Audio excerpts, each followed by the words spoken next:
Guardians are heroes. They're the folks that step up to the plate. They allow their lives to be uprooted.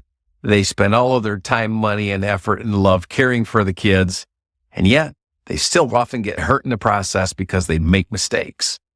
A recent Court of Appeals case highlighted that, and I'd like to point out some of the mistakes that I see most often in guardianship cases. I'm Jim Craveld, lead attorney at Craveld Family Law, and I've been doing this for about 3 decades. February 11, 2025, there's the published case in Rosenboom. And a published case is one that the Court of Appeals thought was important, that everybody should know. Trial courts have to follow the rule of law that's set forth therein. Unpublished cases are more of a guidance. They can be followed, but they don't have to be followed. Anyway, in Ray Rosenboom dealt with a 10-year-old boy that the guardian was taking care of because mom, the bio mom, had decided to live with the child, I think, for about a first year of his life, and then went off and fell off the deep end. She was a cokehead for a number of years. She served time in prison, and then she got out and had been out for a couple of years, and she sought to have parenting time, or at least get pictures and have contact with her son. The guardian decided that she was not going to let any kind of contact occur, and there were text messages that went on between the two of them about, I'm the real mom, I'm not just a caregiver, you go get psychological testing or drug testing, you go take care of your mental health, and kept pushing the bio mom away.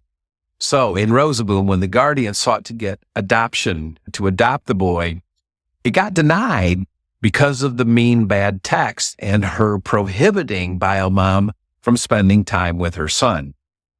So, in what I've seen in my practice with guardianships is that there are a couple of concerns. Number one is, and it's often the grandparents, but sometimes it's a family member or that wants to step up, is they don't petition soon enough. If a biological parent drops a kid off or leaves the kid with the family member and just disappears or has whatever mental health issues or drug issues or whatnot, you need to petition while you still have the child. I get grandparents calling me going, yes, I've been taking care of this grandchild for 2-3 years.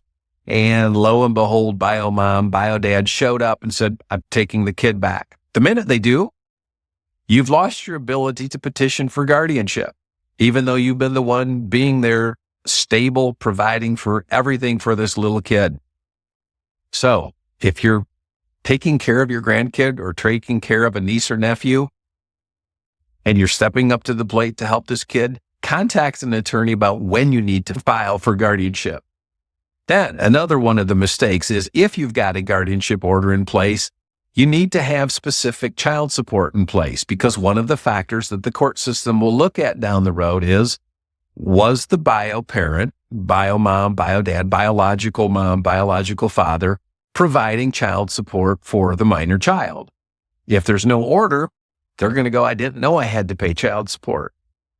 The next issue is not having a specific parenting time order.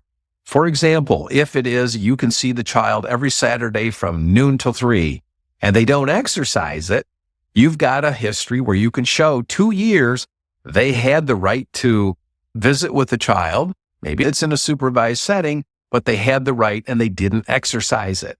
So if there's no child support for 2 years, there's no exercising of parenting time for 2 years, you can move on towards adoption. But be careful that you don't disallow contact or prohibit contact. If you've got a court order that gives specific parenting time and you deny it, you're probably going to lose, like happened in the Ray Rosenboom case.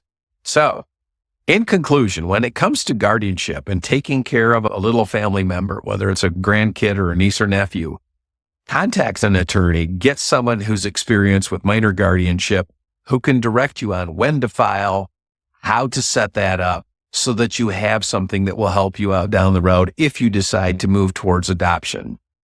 Until next time.